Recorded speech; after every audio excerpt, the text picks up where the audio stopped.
what if you're in a situation where you're getting pushback on the research? How would you recommend research departments overcome objections? That's a great question.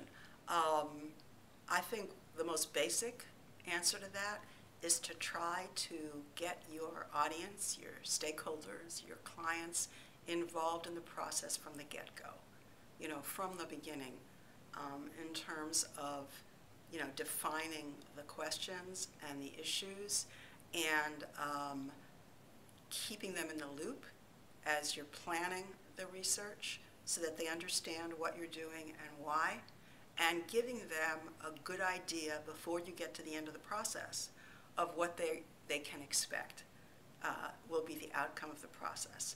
And I think getting as many of the stakeholders involved as you can, because sometimes your client, you have multiple clients and multiple people. And so I think being as inclusive as you can from the beginning is going to reduce the possibility of pushback.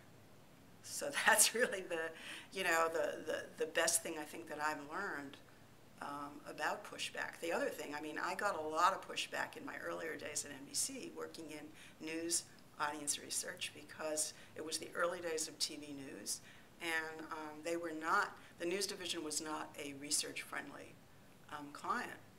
And I had one client in particular,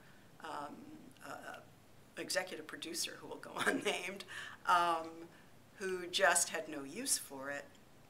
And I found an opportunity for doing some research to address a key problem he had with his program that I knew was an issue for him and causing him some real problems. And I initiated a study to address those problems for him and won him over because it showed him that I understood his business issues and came up with something that had a very practical outcome for him. So if I understand you, that's an excellent method to avoid research being viewed as a report card. Yeah, and I think that is the key challenge with some clients is they do see it as a report card, and if they see it that way and if they continue to see it that way, it's very hard then to convince them that in fact you're their partner and not the IRS or the police or their enemy.